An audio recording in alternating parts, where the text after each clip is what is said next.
Hello everyone. 皆さん、こんにちは. Welcome to the Simple Japanese Learning video. I am Masaki from Japan. I am a Japanese teacher. I'm so happy that you opened this video. Please enjoy learning Japanese here. This is the third video. Today I will teach you about the basic letter called hiragana in Japanese. I will explain the details so that everyone can understand even if they are new to Japanese.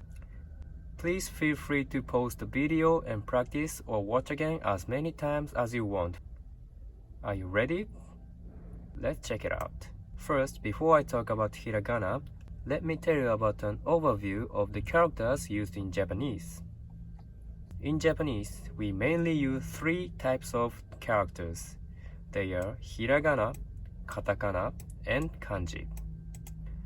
Hiragana and katakana are original Japanese characters, and kanji are characters of Chinese origin.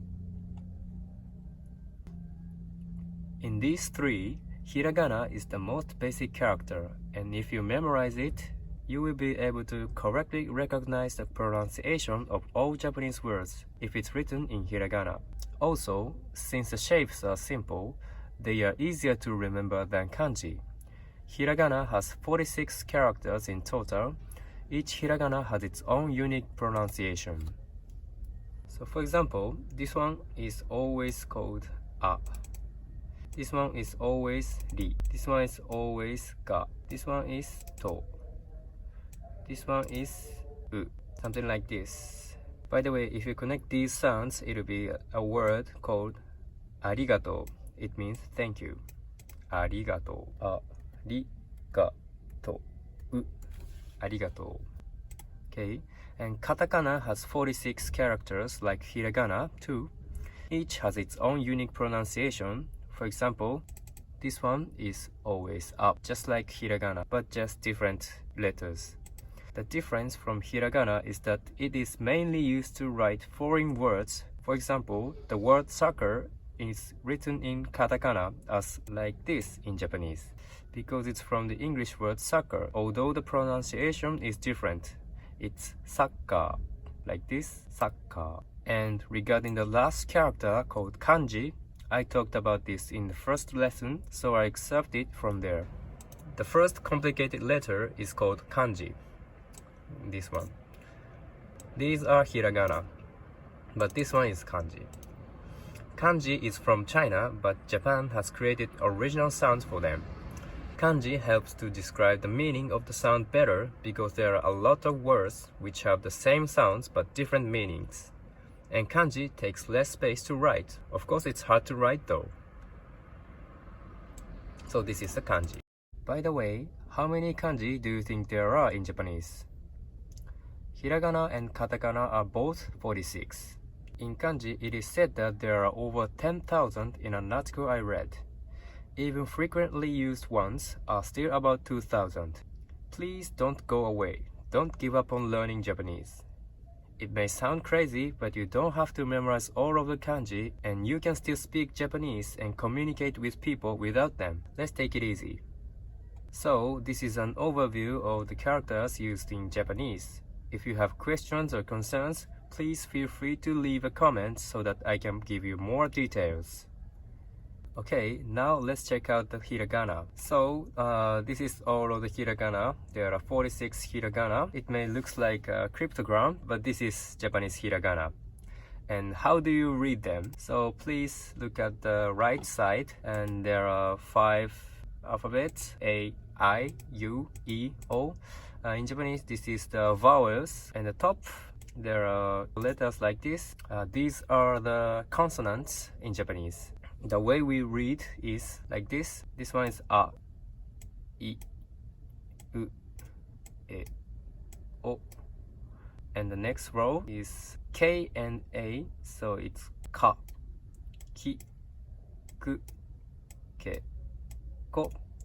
Now I think you get the system. So next one is Sa, and this is Si, but we pronounce it like Shi, S-H-I, and Su, Se, So. So if it's different from the consonants and vowels, I put the right sound just next to it. So Ta, Ji, Tsu, Te, to, and na, ni, nu, ne, no, ha, hi, fu, he, ho, ma, mi, mu, me, mo.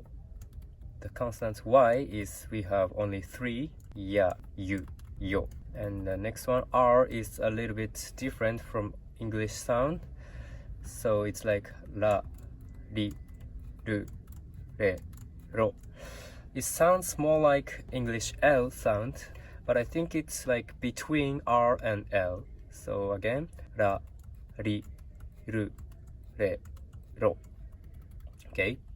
And W is only 2, or actually 1, because wa. And this one is wo, but when people speak Japanese, it sounds like o, o.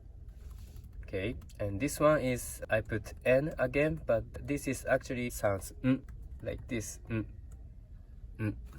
So here, there are actually 46. So what about these? These are different. It may look different, but please look here. This one is actually the same one. They have 2 dots on the right top, and this one is the same as this one, but it has the 2 dots on the right top. This one, same. This one, same. And this one, small circle on right top, but the same hiragana from this one. So it's actually the same hiragana of this side. Okay, and this is ga, gi, gu, ge, go. Okay, this is z sound, so za, ji, zu, ze, zo. So not z but ji. This one d sound, da, ji, zu, de, do. This one ba, bi, bu, be, bo. And the last one is p sound, pa, pi, pu, pe, po. Okay, so when one hiragana has 2 dots or small circle on its right top, the sound changes, as I said, from like here. So let's take a look how Japanese look like. For example, if I type like this is arigato. It means thank you in English. This one is here, you see. So it's a. Next one here, so it's ri, it's ri. This one is same as this one, but it has 2 dots, so it's ga. And next one is here, so to, to. And this one is u, so it's u. So arigato, u. And we say like arigato, arigato. So I think you can try to take a screenshot for this part or download the text by Google Documents and then try to memorize it. Okay, this is all the explanation of hiragana for now. How was it? I think it's a lot to memorize, but once you memorize it, you can use it to read a lot of text without Roman alphabetical letters, which I think is really great. So I recommend you to beat it up little by little and memorize hiragana. Let's challenge. Okay, thank you so much for watching this video until the end. If you want to have lesson text by Google Documents, you can download it from the description. And also, if you would like to have a personal lesson or ask me questions directly, please contact me by email. I will give you free counseling and trial lessons. Thank you so much for watching this video. The next video will be about katakana in Japanese. See you then!